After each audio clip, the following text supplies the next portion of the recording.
এক দুই চালু হয়েছে। নমস্কার, আমি প্রসেনজিৎ। সকল সুধী ভ্রমণ পিপাসু এবং প্রকৃতিপ্রেমী মানুষকে আমার চ্যানেলের তরফ থেকে জানাই শুভেচ্ছা, অভিনন্দন। এটা আমার প্রথম ভিডিও এই ভ্রমণ নিয়ে।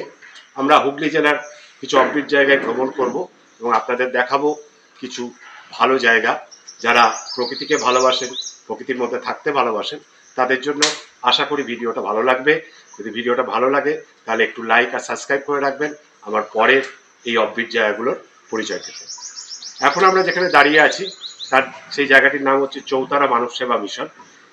হাওড়ার থেকে তারকেশ্বরগামী যে কোনো লোকালে আপনারা যদি ওঠেন তাহলে কৈকালা স্টেশনে নেমে স্টেশন থেকে মাত্র 1 কিলোমিটারের মধ্যে টোটো বা অটো করে আপনারা আসতে পারবেন চৌতারার এই মানব সেবা মিশন।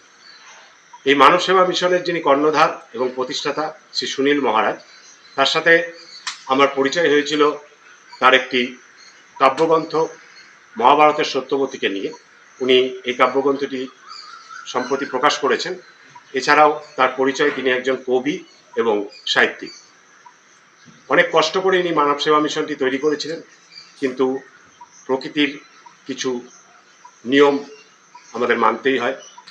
করোনার পরে ওনার এই মানব সেবা মিশনের কিছু অংশ ক্ষতিগ্রস্ত হয় লোকবল এবং অর্থবলের জন্য। আপনাদের সাহায্য এবং আপনাদের সহযোগিতায় এই আশ্রম আবার হয়তো আগের মতো জায়গায় পৌঁছাবে। এখানে আসতেন দেশ বিদেশ থেকে বহু মানুষ, এখানে তারা পরিষেবা পেতেন, এখানে সতী সরোবরের তারা আনন্দ উপভোগ করতেন। আমরা যখন যেখানে দাঁড়িয়ে আছি এখান থেকে সিঁড়ি দিয়ে উঠেই মহারাজের অনুগামীদের এবং ভক্তদের জন্য আছে বিশ্রামাগার। আপনারা এখানেও কিছুক্ষণের জন্য বিশ্রাম করতে পারবেন বা একদিনের জন্য থাকতে পারবেন।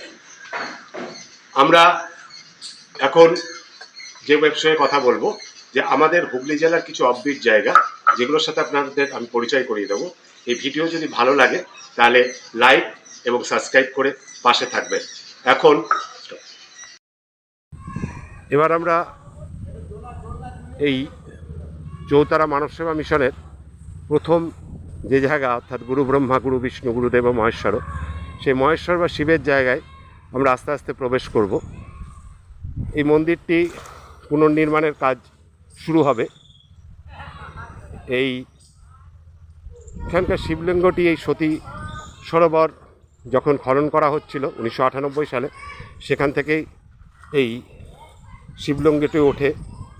একসময় খুব জাঁকজমক করে এখানে দুর্গাপুজো হতো,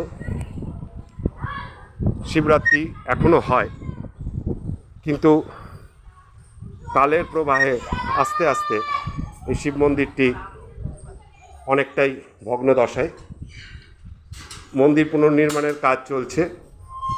আপনাদের সকলের সহযোগিতা এবং এখানে আপনারা যদি একবার আসেন তাহলে সবাই আশা করি সুখী হবে। এটাই সেই শিবলিঙ্গ যেটা সতী সরোবর খনন করার সময় সতী সরোবর থেকে উঠেছিল। জয় বাবা ভোলেনাথ।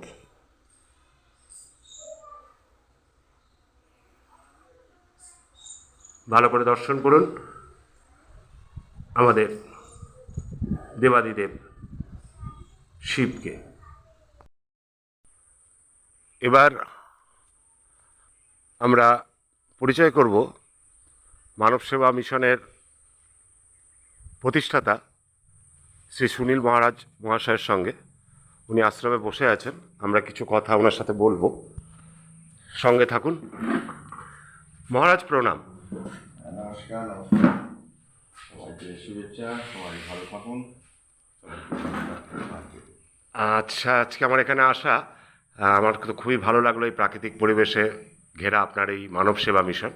তো এই মানব সেবা মিশনের তৈরি করার পেছনে আপনার উদ্দেশ্য যদি কি ছিল, এখন কি আছে, যদি একটু আমাদের বলেন।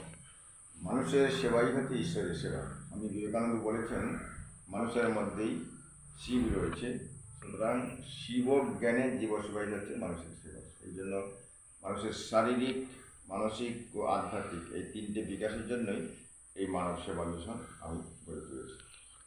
ভালো, খুবই ভালো। আচ্ছা, এখানে যারা আসেন আপনার ভক্ত অনুগামীরা, তাদের জন্য বোধহয় আপনাদের উপরে একটু বিশ্রামাগারের ব্যবস্থা আছে। হ্যাঁ, উপরের ব্যবস্থা আছে, ওদিকেও ব্যবস্থা আছে, স্কুল আছে, ওল্ড এজ হোম আছে।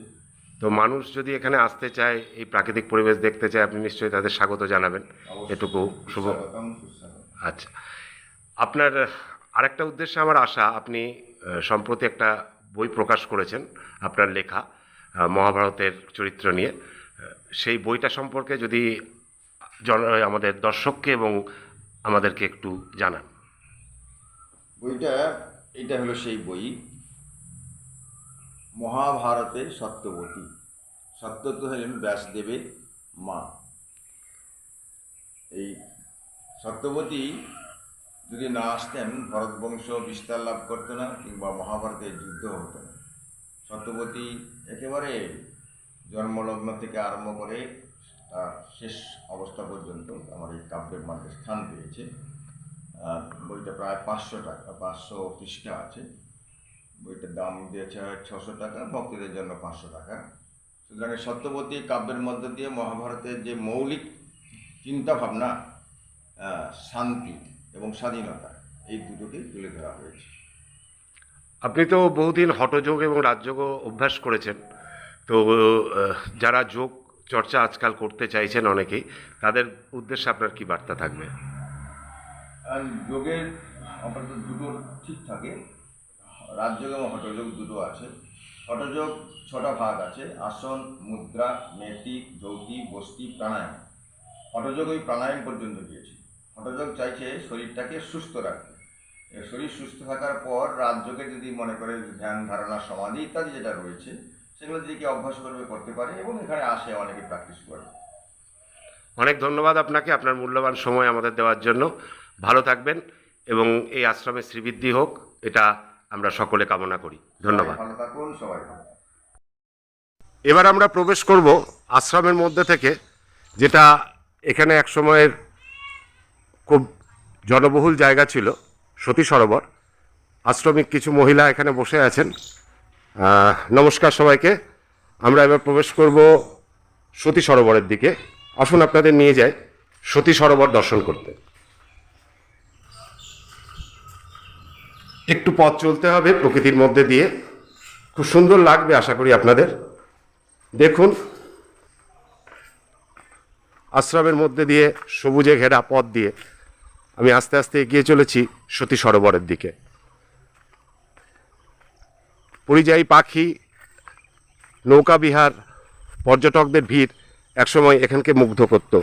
আসলে সব জায়গার মধ্যে কিছু জায়গায় সফলতা আর কিছু জায়গায় বিফলতার একটা ছবি আমরা দেখতে পাই।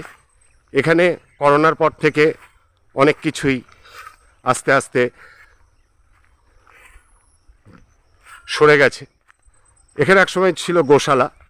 এই গোশালার পথ ধরে কলা গাছের মধ্যে দিয়ে আমরা এগিয়ে যাব সতী সরোবরের দিকে, যেটা অনেকটাই মজে গেছে কালের প্রভাবে। উনি আবার চেষ্টা করছেন এই সতী সরোবরকে নতুন করে প্রাণ প্রতিষ্ঠা করার।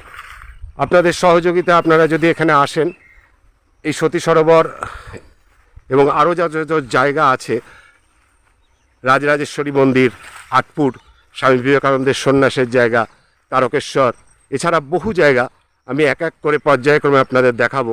যারা ভ্রমণ করতে ভালোবাসেন, যারা প্রকৃতির মধ্যে থাকতে ভালোবাসেন, তারা অবশ্যই এইসব জায়গায়, অব্বির জায়গায় এলে আনন্দিত হবেন। এটাই সেই সতী সরোবর, যেটা প্রায় 30 বিঘা জমির ওপরে অবস্থিত, যেটা অনেকটাই মজে গেছে। ওনার এখন এটাই প্রথম মিশন যে উনি সতী সরোবরটাকে আবার নতুন রূপ দেবেন।